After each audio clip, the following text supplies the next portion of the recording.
Kalau ngomongin tentang semangat belajar, sebenarnya kalau dalam bahasa psikologi kita tuh lagi ngomongin tentang konsep motivasi. Jadi di video ini gue bakal ngebahas tentang gimana sih caranya biar lo bisa semangat atau termotivasi untuk belajar. Sebelumnya, gue mau jelasin dulu sebuah teori. Jadi menurut salah satu filsuf yang teorinya udah cukup tua, motivasi tindakan saat kita hidup itu sebenarnya cuma ada dua. Nah, dua motivasi ini adalah motivasi yang mendasari semua tindakan kita. Ya, semua perilaku kita. Mulai dari tingkah laku yang simple, kayak misalnya ngegerakin tangan doang, makan, dan minum, sampai ke perilaku kompleks, kayak misalnya belajar atau bekerja. Terus, dua jenis motivasinya apa aja sih? Nah, motivasi yang pertama adalah kita melakukan sesuatu untuk menghindari penderitaan. Sedangkan jenis motivasi yang kedua adalah kita melakukan sesuatu untuk mendapatkan kebahagiaan. Kita tuh melakukan sesuatu cuman karena dua alasan tersebut berdasarkan teori tersebut.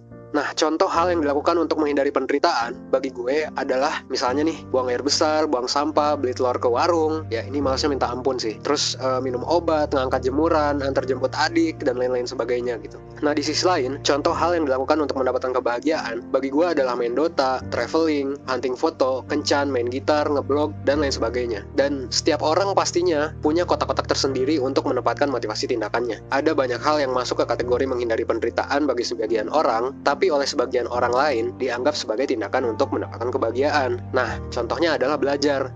Ada orang yang belajar untuk menghindari penderitaan, dan ada juga orang yang belajar untuk mendapatkan kebahagiaan. Ada orang yang belajar karena rasa ingin tahu tentang dunia. Ada juga orang yang belajar karena passion akan suatu ilmu tersebut. Dan ada juga yang belajar karena ingin having fun, ya karena menurut mereka belajar itu menyenangkan. Tapi ada juga yang belajar karena terpaksa, karena disuruh orang tua, karena obsesi akan PTN tertentu, atau karena membutuhkan pengakuan orang lain. Tapi yang lo harus tahu adalah ada rumus tentang motivasi yang berlaku untuk semua orang. Tindakan yang dilakukan atas motivasi untuk mendapatkan kebahagiaan itu selalu ngasih kepuasan yang lebih dibandingkan tindakan yang dilakukan atas motivasi menghindari penderitaan. Kalau lo gak semangat belajar, mungkin buat lo, belajar adalah menghindari penderitaan. Lo sendiri yang dengan sadar menempatkan belajar dalam kotak itu, dan memandang belajar adalah sesuatu yang melelahkan, membosankan, dan harus diselesaikan. Itulah kenapa lo gak bahagia melakukannya. Karena mungkin aja lo belajar untuk menghindari penderitaan, bukan untuk mendapatkan kebahagiaan. Ini juga lah yang membedakan motivasi menghindari penderitaan dan mendapatkan kebahagiaan. Kalau lo belajar untuk menghindari penderitaan, ya lo menganggap bahwa lo harus belajar. Sedangkan kalau lo belajar untuk mendapatkan kebahagiaan, ya lo belajar karena lo mau belajar gitu, bukan karena harus. Dan perbedaan simpel ini antara mau dan harus tentu ngaruh banget. Akan lebih keren ketika lo belajar karena emang lo mau daripada lo harus. Karena lo gak kepaksa untuk belajar, karena itu kemauan dari diri lo sendiri. Mungkin ini alasan yang bikin lo jadi gak ikhlas, dan lo pun akhirnya capek, lalu belajar lo jadi gak efektif.